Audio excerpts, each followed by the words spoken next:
Lucas capítulo 11, verso 1. Vamos a continuar hoy con nuestra serie Hablando al Padre. Es el tema número 9 de esta serie. Seguimos con nuestro tema de la semana pasada, Padre Nuestro, parte 2. Padre Nuestro, parte 2. Vamos a seguir estudiando este pasaje.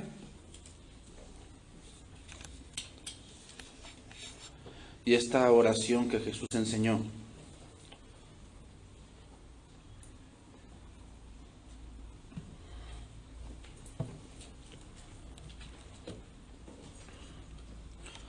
Dice ahí, Lucas 11:1. Aconteció que estaba Jesús orando en un lugar, y cuando terminó, uno de sus discípulos le dijo: Señor, enséñanos a orar, como también Juan enseñó a sus discípulos. Y les dijo: cuando oréis, decid: Padre nuestro que estás en los cielos, santificado sea tu nombre. Venga tu reino, hágase tu voluntad como en el cielo, así también en la tierra. El pan nuestro de cada día, dánoslo hoy. Y perdónanos nuestros pecados, porque también nosotros perdonamos a todos los que nos deben. Y no nos metas en tentación, mas líbranos del mal. Decíamos, hermanos, retomando un poco de la semana pasada, que esto del Padre Nuestro no es para hacer una vana repetición como lo hacen los paganos. Y me refiero a paganos, me refiero a aquellos que no tienen entendimiento de Dios. A eso me refiero con paganos. Tampoco es para hacer un amuleto, un cliché o algo de buena suerte, o para que no te pase nada, o para que siempre te vaya bien, o es para que te sientas más santificado, más santo. Eso no tiene nada que ver. Decíamos que el Padre Nuestro es un modelo de oración. Es un modelo de cómo ahora debemos orar. Ahora voy a recapitular algunas cosas que ya vimos para pasar a lo siguiente. Número 1. Ya hemos visto que primero se dice Padre Nuestro. Y esto nos habla de la posición que todo creyente que ha sido redimido tiene. Ahora como hijos nos acercamos a nuestro Padre y pedimos lo que necesitamos porque Él es nuestro Padre. O sea, no nos acercamos como con temor, ¿no? Así se acerca la gente pagana. Bueno, tiene su Dios, dice, por decir, los aztecas, ellos creían que su Dios era un Dios muy enojón. Entonces lo que hacían era pues sacrificar mujeres vírgenes. ¿Para qué? Aplacar la ira de su Dios y entonces pedirle un favor. Nosotros no podemos pensar de esa manera. Nuestro Dios no es así. Nuestro Dios se complace en darnos lo que necesitamos, aun cuando no lo pedimos, porque es nuestro Padre. Así como tú, como padre o como madre, te complaces en darle a tus hijos lo que necesitan y aún tal vez si pudieras darles más, lo harías. ¿Por qué? Porque son tus hijos. Así es nuestro Padre. Entonces, número 1, eso fue lo que primero introdujo Cristo. Que Dios ahora es nuestro Padre. O sea, Dios no es alguien lejano, que está por allá arriba y nosotros estamos aquí, entonces le oro a Dios, pero como que pues, a ver si está de buenas. Si está de buenas, pues me lo va a dar. Y si no está de buenas, pues bueno, tengo que hacer algo para aplacar su ira. No, Dios no es así. Dios es nuestro Padre. Y nos da a veces cosas sin merecerlas. Número 2, que estás en los cielos. Nos habla de su máxima autoridad. Eso nos habla. Nos habla de lo más grande que es Él con respecto a nosotros. Miren, cuando confiamos en alguien, hermanos, en este caso, cuando oramos a alguien, le oramos porque Él es más poderoso que yo. Eso es verdad. O sea, si yo le oro a Dios es porque hay cosas que yo no puedo hacer y que Él sí puede hacer. Él es más sabio que yo, Él es más grande que yo, Él es más fuerte que yo. Para Él no hay nada difícil, para mí hay cosas muy difíciles de hacer. Por eso oro, confío y pongo mi vida allí, porque es más poderoso que yo. Salmo capítulo 115.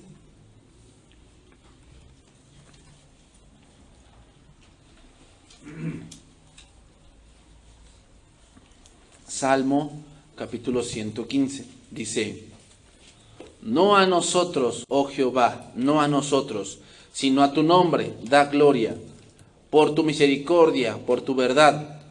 ¿Por qué han de decir las gentes, ¿dónde está ahora su Dios? Nuestro Dios está en los cielos, todo lo que quiso ha hecho. O sea, ¿por qué dice todo lo que quiso ha hecho? Porque Él lo puede hacer. Él puede hacer todo lo que Él quiera, y todo lo que Dios haga está bien hecho. ¿Ok? Ahora, Dios no se va por impulsos o por contentillos. Es decir, nosotros muchas veces cuando tenemos mucho dinero, a veces nos da el impulso de comprar cosas que no necesitamos. O muchas veces cuando nos sentimos contentos, hacemos cosas que tal vez no sean muy necesarias. Dios no es así. Dios no es así, o tal vez muchas veces impulsados por el enojo, por la ira, hacemos cosas que no deberíamos hacer. Dios no es así. Dios se enoja, pero en su enojo va implícito su santidad, su justicia, su misericordia, su inmutabilidad, su eternidad. Entonces, cada vez que Él toma una decisión, aún en su enojo, está bien hecho. Por eso dice ahí, todo lo que quiso ha hecho. Versículo 4. Los ídolos de ellos son plata y oro, obra de manos de hombres. Tienen boca, mas no hablan. Tienen ojos, mas no ven. Orejas tienen, mas no oyen. Tienen narices, mas no huelen. Manos tienen, mas no palpan. Tienen pies, mas no andan. No hablan con su garganta. Y semejantes a ellos son los que los hacen, y cualquiera que confía en ellos. ¿Por qué? ¿Por qué dice eso el salmista? Porque se supone que cuando tú oras a alguien y tú dices, ay, concédeme esto, concédeme el otro, se supone que le oras porque Él es más grande que tú, más fuerte que tú, más sabio que tú, más poderoso que tú. Entonces, esa imagen que mucha gente adora, ¿será más fuerte que ellos? No, si ellos mismos la hicieron.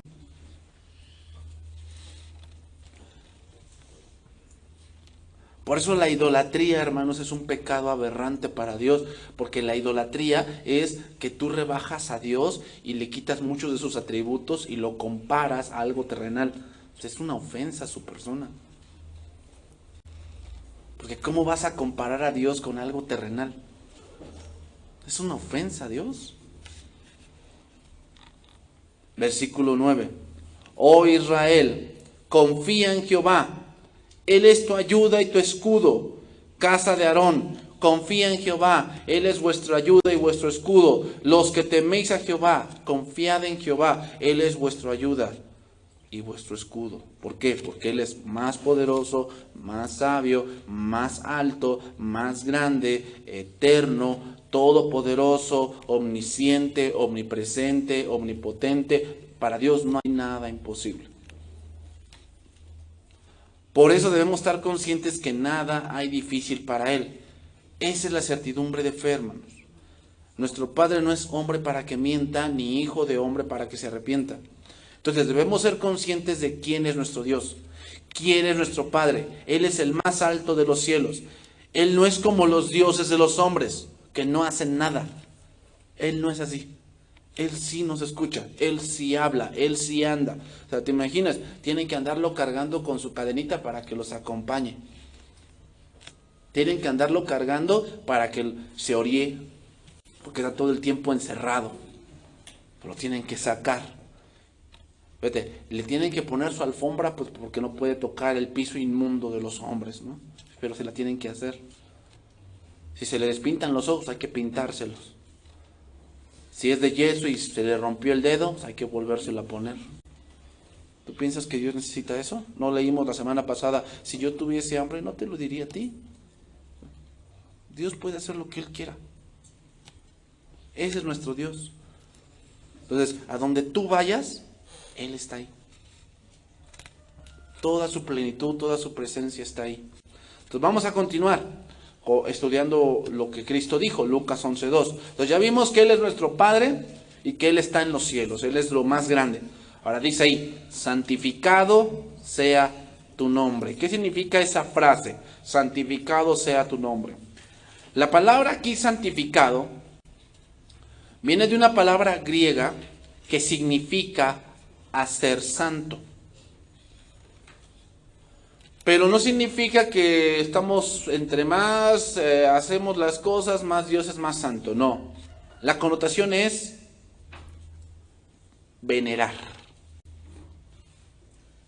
Significa que su nombre sea adorado, reverenciado, respetado y glorificado. Eso significa.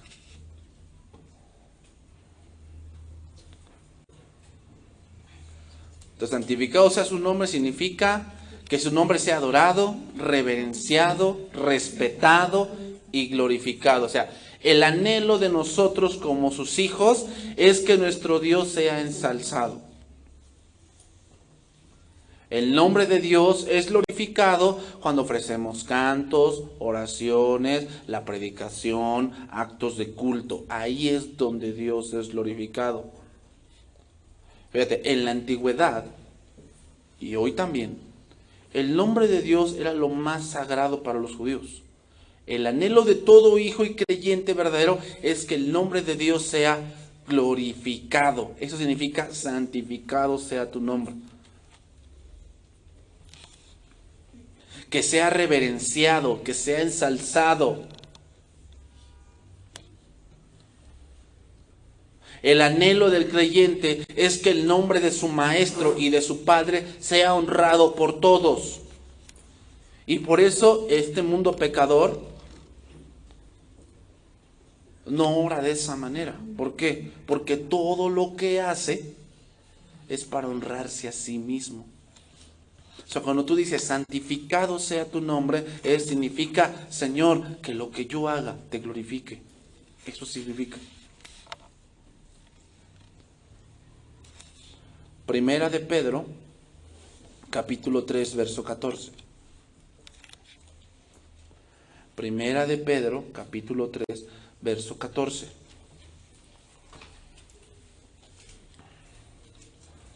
Entonces muchos repiten esa frase, ¿no? Santificado sea tu nombre. Bueno, ¿a qué se refiere? ¿Qué significa eso? Pues significa, Señor, que mi vida, que lo que yo haga, te glorifique a ti, te exalte, te adore. Dice ahí, Primera de Pedro 3:14. Dice, mas también, si alguna cosa padecéis por causa de la justicia, bienaventurados sois. Por tanto, no os amedrentéis por temor de ellos, ni os conturbéis, sino santificad a Dios el Señor en vuestros corazones, y estad siempre preparados para presentar defensa con mansedumbre y reverencia ante todo el que demande razón de la esperanza que hay en vosotros, teniendo buena conciencia, para que lo que murmuran de vosotros como de malhechores, sean avergonzados los que calumnian vuestra buena conducta en Cristo. Pero dice, santificad a Dios en vuestros corazones. ¿Cómo es eso? Que la conducta que llevamos delante de Dios glorifique a Dios. Dice ahí, porque mejor es que padezcáis haciendo el bien, si la voluntad de Dios así lo quiere, que haciendo el mal. O sea, como lo que está diciendo aquí Pedro a los cristianos de aquí de la dispersión, les está diciendo que aunque están siendo perseguidos, ellos debían tener una conducta correcta delante de sus perseguidores, para que lo que ellos dicen de ellos, o sea, los perseguimos porque están contra el Estado, porque son, en la iglesia primitiva los acusaban de que tenían incesto, de que eran caníbales, de que no se sometían al imperio, de que querían derrocar al César, los acusaban de todas esas cosas, lo cual era mentira. Obviamente ellos decían incesto porque, pues como nos llamamos hermanos, dice, pues se casan entre ellos. Entonces, pero ellos no lo entendían. Entonces, ¿cómo lo iban a entender? con la conducta de ellos. Ellos decían, obviamente porque decían, es que nosotros partimos el pan en memoria de lo que Cristo hizo, porque Él dijo que este pan era su carne, entonces, son caníbales.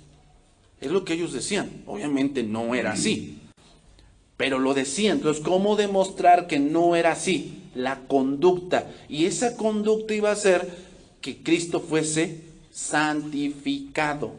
Eso significa santificado sea tu nombre.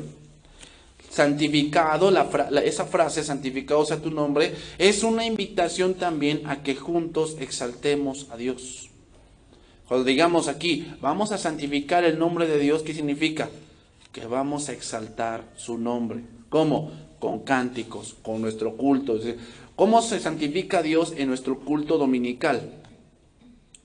Que hablemos de Él, que nos centremos en Él, que nuestros cantos se centren para Él. Eso es santificar su nombre. Que la predicación que estamos viendo se trata de Cristo. Se trata de su obra en la cruz, se trata de su carácter, se trata de sus atributos, se trata de su ministerio. Así santificamos el nombre de Dios. ¿Cómo santificas a Cristo en tu matrimonio o en tu familia? Cuando todo lo que haces tratas de obedecer a Dios. Tratas de hacer para que Cristo sea glorificado. Eso es santificar a Cristo. O sea, no solamente es cuando vienes a la iglesia, es lo que haces. Lo que haces santifica el nombre de tu Padre. Exactamente es glorificarlo, ensalzarlo, que la gente vea quién es tu Dios. Seguimos adelante, Lucas 11:2, seguimos ahí con la siguiente frase. Venga tu reino, venga tu reino.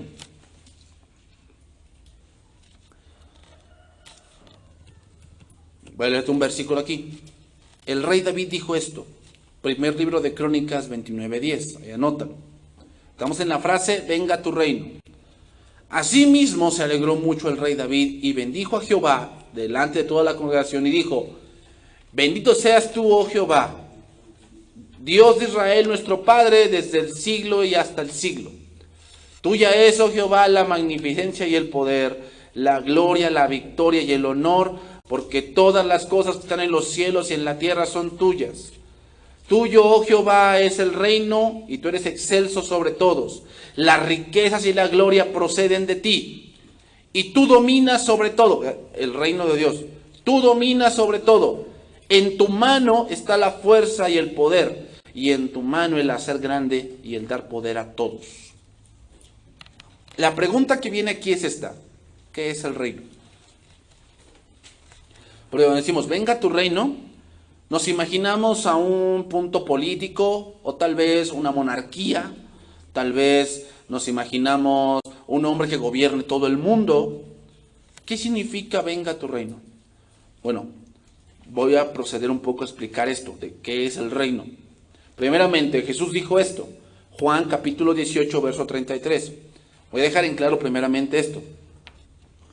Dice ahí, Juan 18, 33.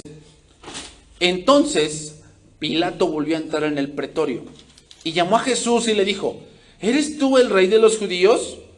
Jesús le respondió, ¿dices tú esto por ti mismo o te lo han dicho otros de mí? Es decir, ¿ya lo comprobaste o nada más lo dices porque otros te lo dijeron? Pilato le respondió, ¿soy yo acaso judío? O sea, pues a mí no me importa, o sea, yo no soy judío. O sea, si eres el rey de los judíos, a mí no me afecta. O sea, tu nación, dice, tu nación y los principales sacerdotes te han entregado a mí. ¿Qué has hecho? O sea, por algo lo hicieron, ¿no? O sea, algo hiciste, por lo tanto estás aquí. Respondió Jesús y le dijo, mi reino no es de este mundo. O sea, sí soy rey, pero no de una parte de tierra. Entonces ponemos un principio aquí. Venga tu reino, estamos conscientes de que el reino de Dios no es de este mundo. Así lo dijo Cristo. Mi reino no es de este mundo. Si mi reino fuera de este mundo, mis servidores pelearían para que yo no fuese entregado a los judíos. Y eso es verdad. Si tú has leído la historia, un grande conquistador fue Alejandro Magno. Y Alejandro Magno pues tenía su reino. Cuando murió, pues se dividió entre sus generales. Pero ¿tú crees que iban a permitir que Alejandro Magno lo tomaran preso? Pues no. ¿Por qué? Porque su reino es de este mundo. ¿Cuál era el punto de que el reino de Cristo no era de este mundo? Que obviamente la gente de este mundo jamás lo quiso. Pero eso no significa que Él no sea rey. Bueno, entonces, ¿qué es el reino de Dios? Entonces le dijo, versículo 37, le dijo entonces Pilato, ¿luego eres tú rey? O sea, le dijo, bueno, ok, tu reino no es de este mundo, entonces ¿cómo eres rey? ¿Cómo eres rey si tu reino no es de este mundo? O sea, si quieres ser rey, necesitas un reino. Si tu reino no es de aquí, entonces ¿cómo te dices que eres rey? Respondió Jesús y le dijo, tú dices que yo soy rey. Yo para esto he nacido y para esto he venido al mundo, para dar testimonio a la verdad. Todo aquel que es de la verdad, oye mi voz. Otra cosa, ¿qué hay en el reino de Cristo? La verdad. O sea, muchos dicen, no, es que aquí reina Dios. Hay dos reinos, el reino de Dios y el reino de las tinieblas. Entonces no puede decir que ese es el reino de Dios donde mora la perversidad y la mentira. Eso no es cierto, ahí no mora Dios, ahí mora Satanás. Entonces cuando nos referimos a venga tu reino, no hablamos de un reino terrenal, no hablamos de un reino que se puede ver en el mundo. El reino por el cual pedimos no es de aquí. Cuando decimos venga tu reino, no estamos pidiendo por algo de que, Señor, ya vente a gobernar. No, que aunque va a ser en el milenio, que va a venir a gobernar 1000 años, eso no significa que Él no sea rey ya. Entonces, después de estos versos, hermanos, vino su muerte, resurrección, y vino lo que vemos en Hechos 2, que es Pentecostés. Vamos a ir ahí unos versos. Hechos capítulo 2, verso 37. Estamos en el punto que es el reino, ¿ok? ¿Qué es el reino? Entonces Cristo ya dijo que su reino no es de este mundo, que en su reino reina la verdad, y todo aquel que es de la verdad oye su voz. Después de eso vino su muerte, su sepultura, su resurrección, su aparición a sus discípulos, su ascensión, y de ahí vino Pentecostés. Hechos 2:37. Aquí Pedro dio su primer discurso. Dice ahí, al oír esto, se compungieron de corazón y dijeron a Pedro y a los otros apóstoles, varones hermanos, ¿qué haremos? Pedro les dijo, arrepentíos y bautícense cada uno de vosotros en el nombre de Jesucristo, para perdón de los pecados, y recibiréis el don del Espíritu Santo. Porque para vosotros es la promesa, y para vuestros hijos, y para todos los que están lejos, para cuantos el Señor nuestro Dios llamare. ¿Qué? El que es de la verdad, oirá mi voz, llamare. Y con otras muchas palabras testificaba y les exhortaba, diciendo, sed salvos de esta perversa generación. Así que los que recibieron su palabra fueron bautizados, y se añadieron aquel día como 3000 personas. Y perseveraban en la doctrina de los apóstoles, en la comunión unos con otros, en el partimiento del pan y en las oraciones. Estas personas que creyeron aquí, hermanos, y que entendieron y aceptaron el Evangelio, fueron hechas partes ¿de dónde? Del reino de Cristo. Así lo dice Colosenses. Nada más anótalo. Colosenses 1:9. Dice esto. Por lo cual, también nosotros, desde el día que lo oímos, no cesamos de orar por vosotros y de pedir que seáis llenos del conocimiento de su voluntad en toda sabiduría e inteligencia espiritual, para que andéis como es digno del Señor, agradándole en todo, llevando fruto en toda buena obra y creciendo en el conocimiento de Dios, fortalecidos con todo poder conforme a la potencia de su gloria, para toda paciencia y longanimidad, con gozo dando gracias al Padre que nos hizo aptos para participar de la herencia de los santos en luz. ¿Cuál es la herencia de los santos en luz? El reino de Cristo, la cual nos ha librado de la potestad de las tinieblas y trasladado al reino de su amado Hijo, en quien tenemos redención por su sangre, el perdón de pecados. Entonces, estamos hablando que el reino no es algo de tierra, estamos hablando que el reino son los que han creído al Evangelio. Y esos conjuntos de personas que creen en el Evangelio y creen en Cristo y tienen el Espíritu de Dios, se le llamó la iglesia. La iglesia. La iglesia no es el edificio, no es la construcción, ni tampoco es el lugar, sea un salón o una iglesia gótica o cierta edificación. Eso no es la iglesia, eso es un templo, ese es un lugar para congregarnos. La iglesia es el conjunto de personas que han creído en el Evangelio y que han sido sellados por el Espíritu Santo. Eso es la iglesia. Nosotros somos la iglesia. Ahora te voy a explicar otra cosa. La palabra iglesia viene de una palabra griega eclesia, que significa llamar fuera. Llamar fuera. ¿A quiénes llama fuera? A los que han creído en el Evangelio. Cristo dijo en Juan capítulo 10 que Él era la puerta del redil y todo el que por Él entrare será salvo, será salvo. Yo soy el buen pastor y cuando están en un redil, viene el pastor, las ovejas oyen y las saca. El contexto de ese verso es el ciego de nacimiento. Y ese pasaje de Juan 10 tiene dos connotaciones. Número uno, Jesús, cuando llamaba a los judíos, los sacaba ¿de dónde? Del sistema religioso judío. Es llamar fuera. Porque después dice que Él es el buen pastor y el buen pastor su vida da por las ovejas y sus ovejas oyen su voz y entrarán y saldrán y hallarán pastos. Habla de que cuando los saca, la saca de la vida religiosa, los lleva a un lugar donde hace un solo pueblo y Él es el que la sustenta. Cuando el Dios en el Éxodo llamó fuera ¿a quién? A Israel de Egipto. Y ahí fue una nación. Entonces, ¿Dios de dónde nos llamó fuera? Del mundo. Eso es la iglesia. Eso es la iglesia. Entonces, reino, o los términos reino, iglesia, cuerpo, rebaño, hacen referencia a la misma cosa. Los términos reino, iglesia, cuerpo, rebaño, hacen referencia a la misma cosa. Es el reino de Cristo, porque su reino no es de este mundo. Reino entonces, hermanos, significa poder, autoridad y también el imperio de Dios. Entonces, ¿cuál es el reino de Dios en la tierra? La iglesia. La iglesia.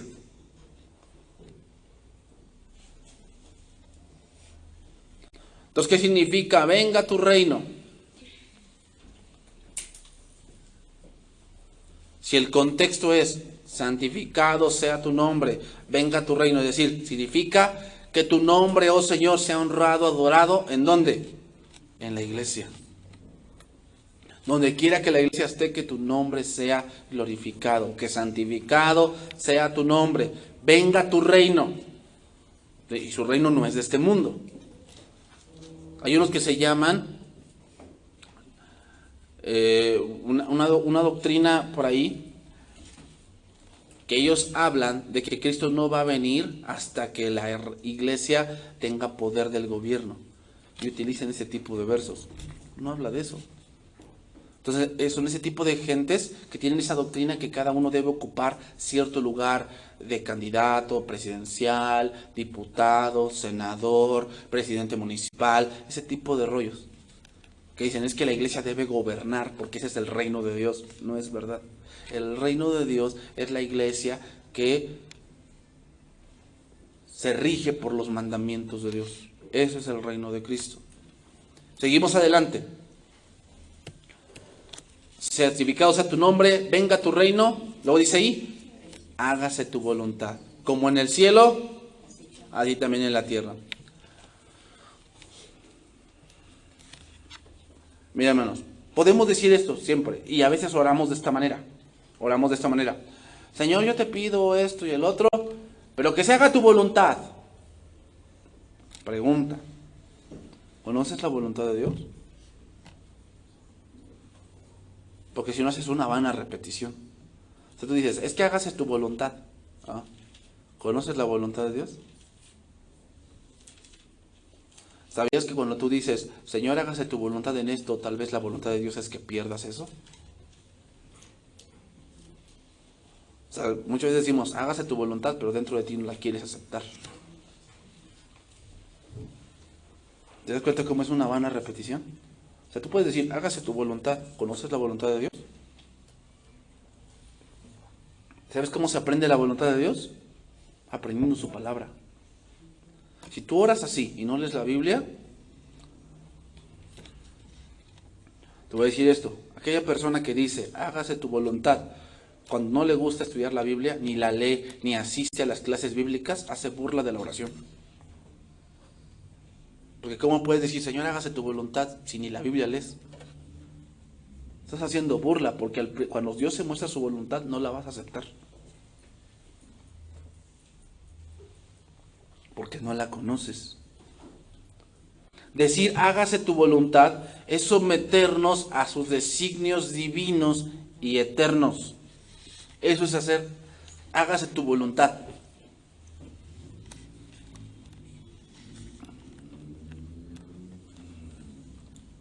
Hermanos, buscar la voluntad de Dios es el anhelo del corazón cristiano, ya que sabe que es ahí donde se encuentra la felicidad. La felicidad no es una persona, ni es tener algo, ni es tener mucho dinero, ni muchas comodidades. Eso no es la felicidad. La felicidad es cuando tú cumples el propósito por el cual Dios te creó. Cuando tú llegas a ese punto, vas a ser feliz. Cuando tú andas conforme Dios te dice que andes, vas a ser feliz. Mientras no lo hagas, el pecado siempre te hará infeliz. Siempre. Te voy a leer algunos versos. Salmo 47. Entonces dije, he aquí, vengo, en el rollo del libro está escrito de mí. El hacer tu voluntad, Dios mío, me ha agradado. Y tu ley está en medio de mi corazón. El hacer tu voluntad, Dios mío, me ha agradado. Salmo 119, versículo 7. Te alabaré con rectitud de corazón cuando aprendiere tus justos juicios. Te alabaré con rectitud de corazón. Jeremías 15:15. Jeremías 15:15. Tú lo sabes, oh Jehová. Acuérdate de mí y visítame, y véngame de mis enemigos. No me reproches en la prolongación de tu enojo. Sabes que por amor a ti sufro afrenta. Fueron halladas tus palabras, y yo las comí, y tu palabra me fue por gozo. Y por alegría de mi corazón, porque tu nombre se invoca sobre mí, oh Jehová, Dios de los ejércitos. No me senté en compañía de burladores, ni me engreí a causa de tu profecía. Me senté solo, porque me llenaste de indignación. Eso significa buscar la voluntad de Dios. Ya, es aborrecer lo que Dios aborrece y amar lo que Dios ama. Jesús mismo declaró esto. Jesús mismo. Marcos 3:31. Jesús mismo dijo esto. Vino después sus hermanos y su madre, y quedándose afuera, enviaron a llamarle. Y la gente que estaba sentada alrededor de él dijo, tu madre y tus hermanos están afuera y te buscan. Él respondió, ¿quién es mi madre y mis hermanos? Y mirando a los que estaban sentados alrededor de él, dijo, he aquí mi madre y mis hermanos. Porque todo aquel que hace la voluntad de Dios, ese es mi hermano y mi hermana y mi madre. Esto es lo que está diciendo Cristo. Su madre y sus hermanos estaban allá afuera. Vamos a poner aquí. Aquí Cristo parece que le sonó el celular. Aquí. Y pues contesta, Jesús es tu madre. ¿Y qué dijo? Mi madre y mis hermanos son los que están aquí sentados, oyendo la voluntad de Dios. Fíjate lo que está diciendo Cristo. Eso es, hágase tu voluntad. Aquel que quiere vivir en el reino de Dios debe anhelar vivir en la voluntad de Dios. La mayor parte de lo que sucede en este mundo perverso y caído, hermanos, es contrario al propósito de Dios. Sin embargo, no quiere decir que Dios no tenga el control. Eso se llama la soberanía de Dios. Ahora, hermanos, cuando hablamos de la voluntad de Dios, hay al menos 3 maneras diferentes en que la voluntad de Dios se muestra. 3 maneras diferentes que te la voy a nombrar. Número uno, la voluntad de Dios se muestra mediante su soberanía.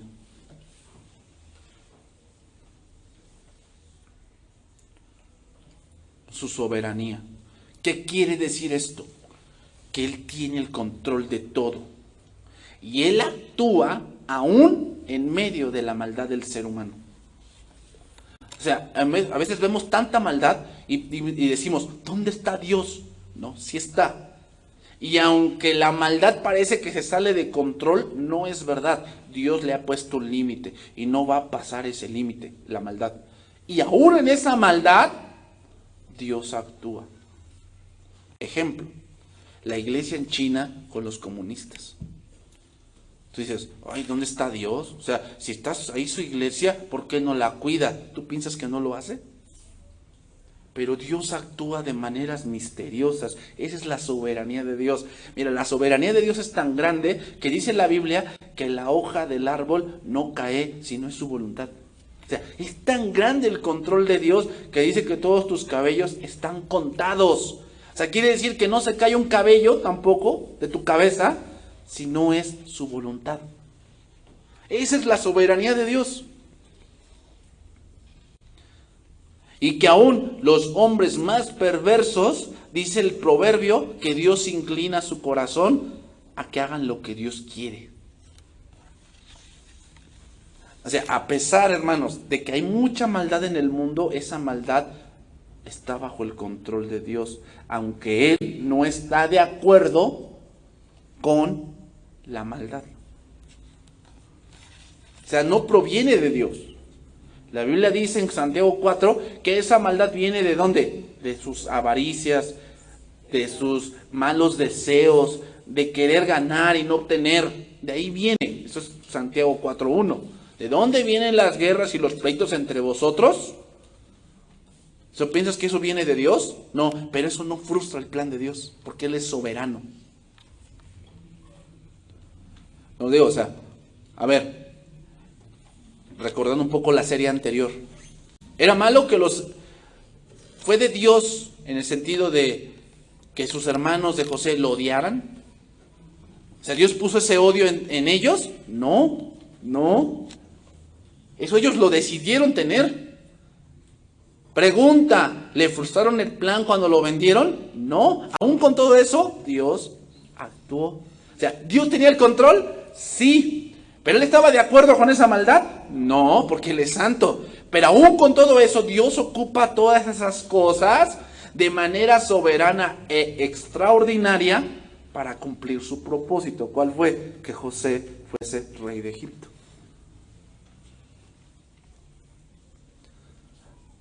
O sea, a veces, hermanos, lo que para nosotros parece muy malo, Dios lo ocupa para hacer una grande obra. Y eso es algo inexplicable, o sea, a veces no lo podemos entender. A veces Dios ocupa una enfermedad en alguien para que otros conozcan de Él. Y tú dices, ¿pero por qué? Así es Dios. Así es Dios.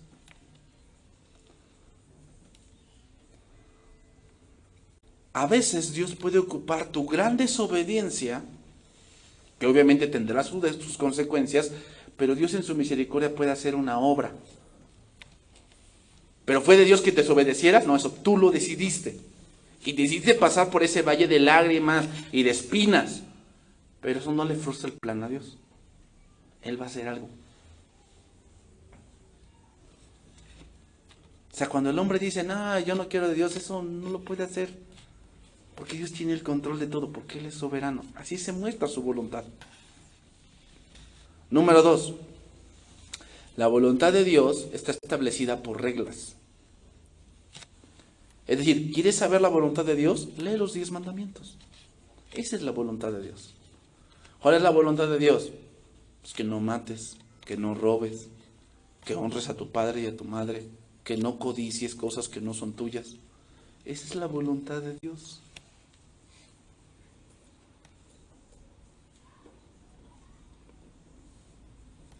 También se revela la voluntad de Dios a través de su palabra.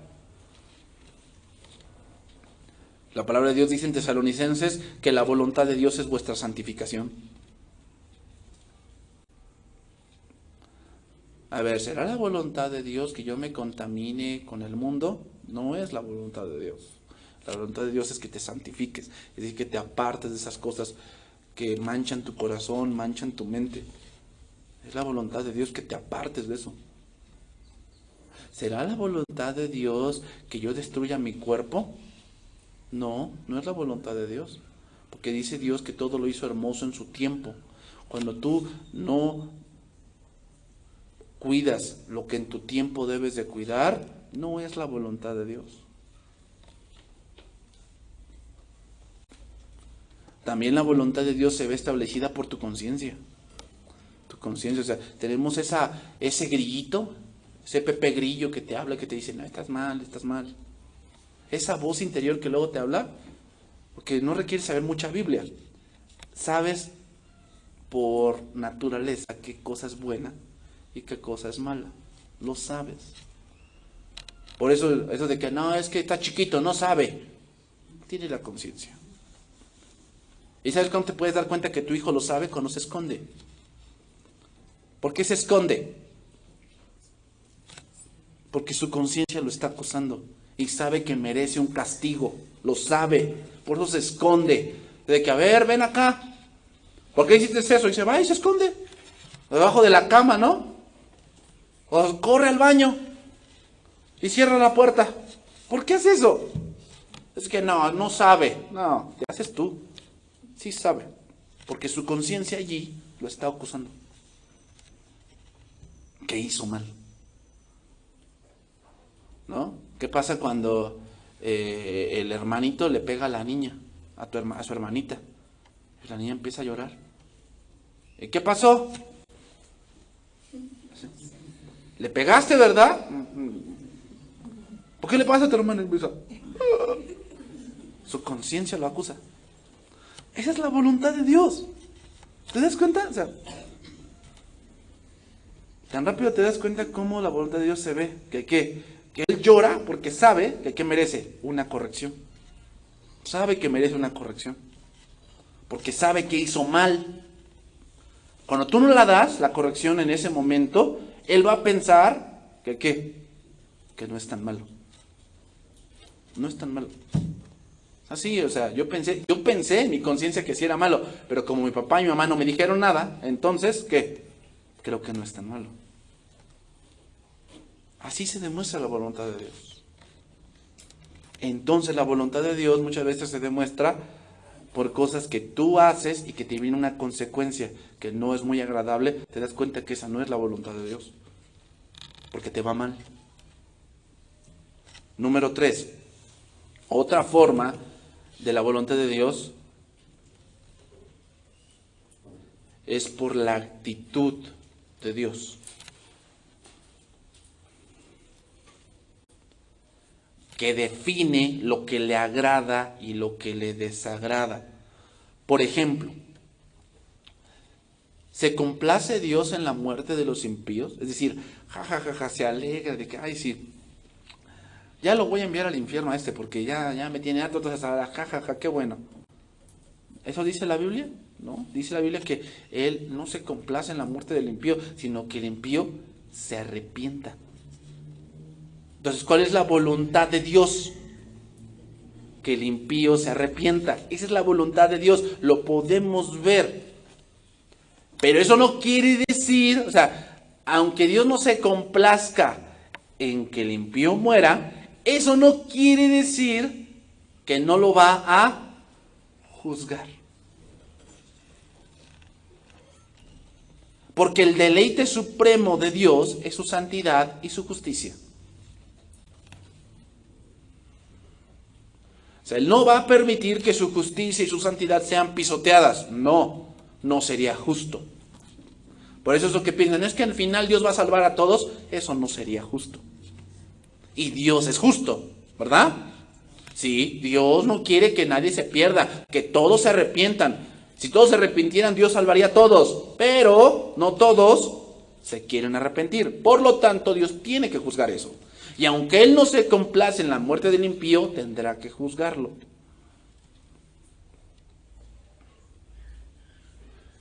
A ver, ¿Dios se agrada cuando obedecemos? Sí, sí.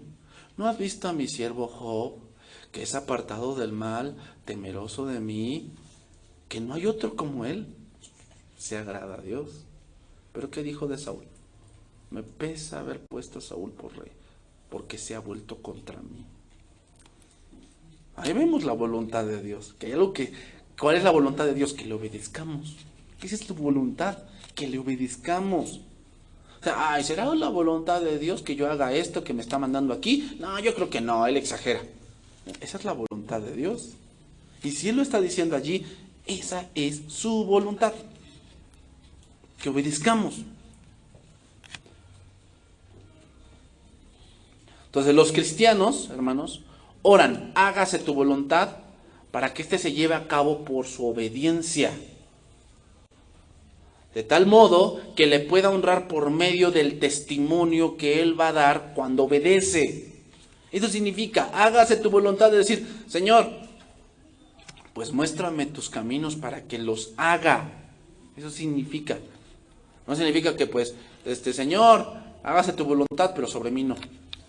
No, no. Cuando tú dices, venga tu reino, hágase tu voluntad, es que yo soy parte de la iglesia, ¿verdad? Ah, bueno, ayúdame a hacer tu voluntad. Quiero hacerla, porque yo soy parte de tu iglesia. Hermanos, la verdadera oración manifiesta una actitud de sometimiento. Y se revela con santa indignación contra todo lo que se opone a la voluntad de Dios. A ver, ¿qué hacemos en este caso? La Biblia dice que debemos someternos a nuestras autoridades, ¿verdad? Porque toda autoridad es puesta por Dios. Ojo, ojo. Toda autoridad es puesta por Dios. Pero a veces esa autoridad hace cosas que no están en la voluntad de Dios. Por ejemplo, ¿qué pasa cuando el gobierno acepta los matrimonios homosexuales? ¿Será la voluntad de Dios que la iglesia acepte eso? Pero dice la Biblia que hay que someternos. Bueno, pues entonces, ahí lo que entiende ahí es que debemos rebelarlos contra todo lo que se opone a la voluntad de Dios. Muchas veces no vamos lejos. A veces, los mismos líderes como nosotros, como pastores, a veces tomamos una decisión que no consultamos con Dios y que agreden un principio bíblico. ¿Qué debes hacer tú?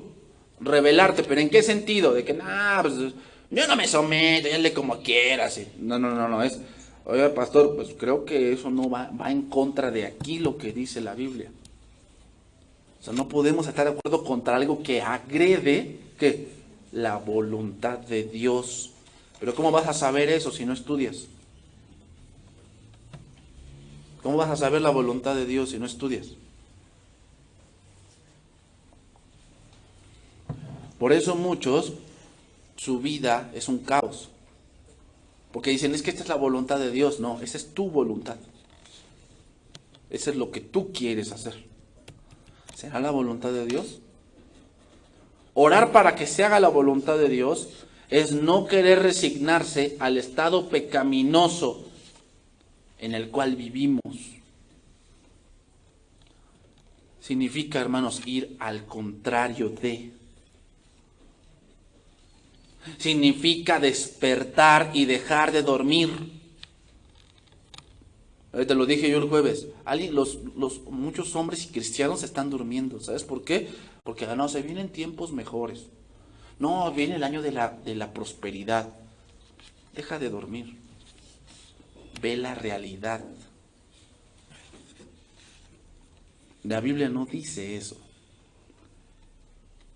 La Biblia dice que vamos hacia un punto donde el mundo va a entrar en un caos para que el anticristo aparezca y gobierne todo el mundo. Para eso se requiere que el mundo entre en crisis, como lo estamos mirando. ¿Tú ves esos grandes huracanes? Pues es una crisis para el mundo. ¿Sabes por qué? Porque entre más grandes huracanes, más destrozos hace. Y entre más destrozos hace, hay que invertir más dinero en la reconstrucción. Y entre más dinero de la reconstrucción, la deuda interna aumenta. Entonces viene la inflación. Las cosas suben. Porque tienen que sacar dinero. Ah, no, pero no. Gloria a Dios. No duermas. Ve la realidad. ¿Qué otra cosa? Ve la realidad. Ve la realidad. La sociedad es una sociedad pervertida. Es una sociedad quebrada, que no creen en la familia. La gente dice, no, la familia es lo máximo. No creen en eso. ¿Por qué?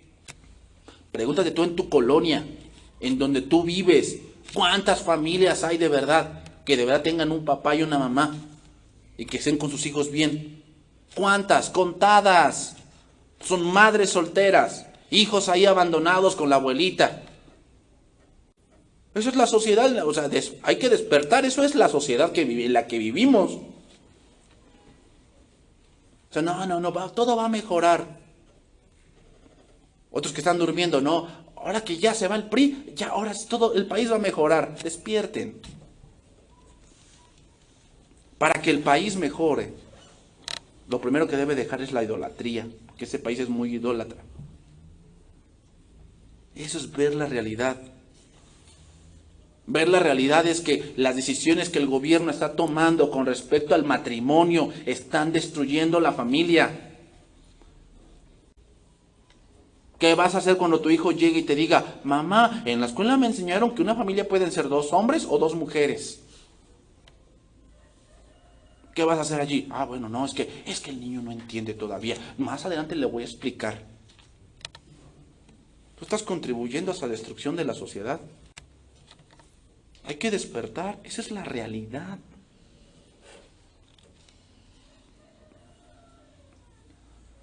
Orar porque se haga la voluntad de Dios es no debilitarse, desanimarse o someterse a las cosas o a la corriente de este mundo.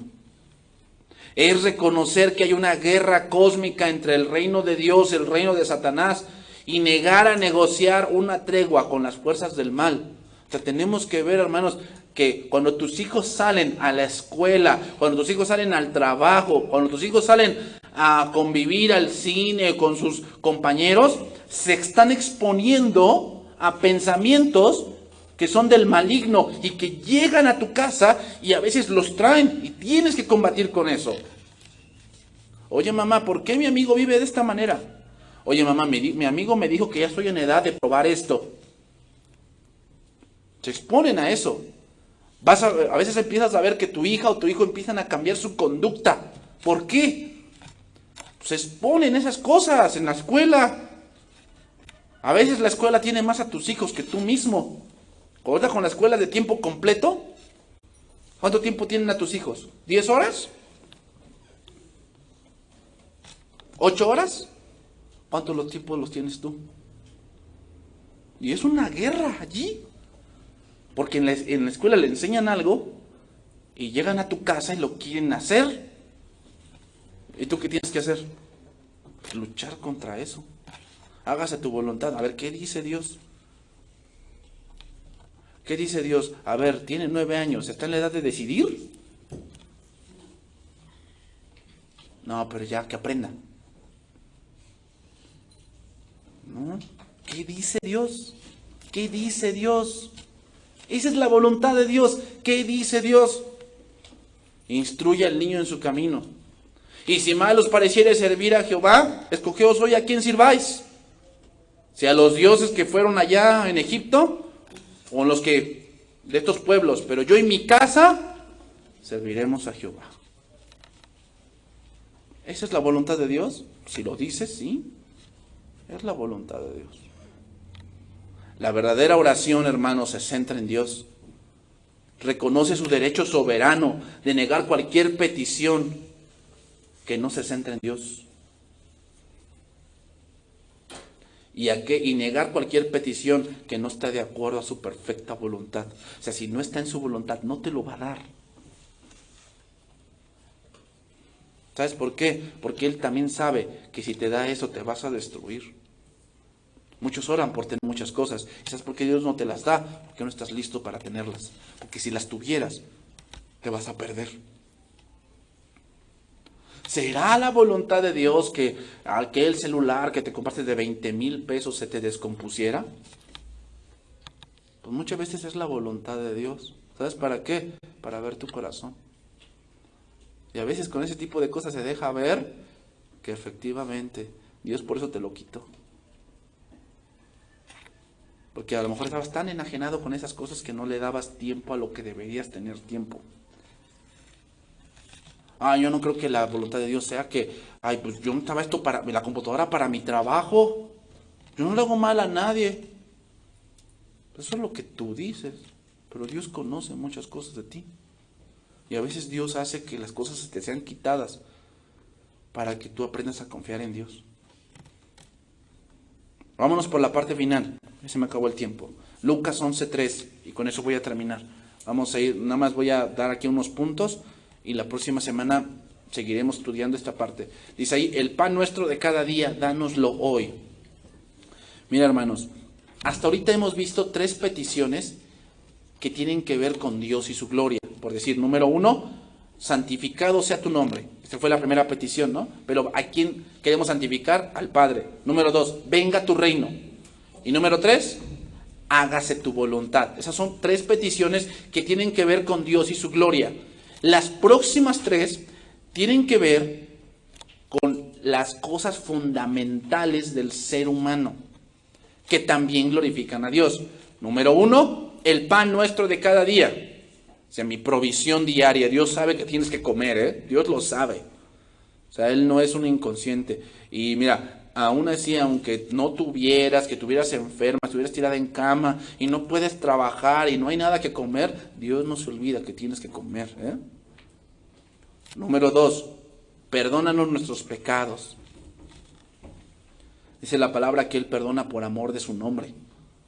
Y número 3, no nos metas en tentación. Este es un verso que vamos a estudiar más adelante y a fondo. Porque, a ver, ¿por qué dice no nos metas en tentación? ¿Qué acaso no dice la Biblia que Dios no tienta a nadie? Ahí parece que hay una contradicción, ¿no? Bueno, vamos a estudiar más a fondo ese verso. Pero estas 3 peticiones, el pan nuestro, perdónanos y no nos metas en tentación, tienen que ver con las necesidades básicas del creyente. El cristiano espiritual, guiado por el Espíritu de Dios, siempre puede y está consciente que Dios le enviará lo que él necesita. La oración en el Espíritu, hermanos, reconoce que la gloria de Dios es primordial y suprema, de modo que por encima de todo, Él debe ser exaltado. Es decir, hermanos, cuando Dios te da tu provisión, ¿sabes cómo exaltas a Dios? Dándole gracias. Cuando tú no das gracias por lo que te comes, ofendes a Dios. Y recuerden lo que yo les dije, aquel que no da gracias a Dios por lo que come es como si a Dios le estuviera robando. Le roba a Dios. Entonces, hermano, hasta cuando vas a un restaurante, a una fondita o comes unos tacos, cuando tú oras por tu comida, santificas a Dios. Que no toda la gente se acostumbra a eso. Y cuando te ven que das gracias a Dios, hasta como que se para, ¿no? Y ay, no, pues está orando, que termine de orar. ¿Sabes por qué? Porque eso da testimonio de quién eres tú. Porque ellos, ¿qué? El plato y como animalitos. Pum, pum, pum, pum, pum, pum, pum. Ya, comí. Vámonos.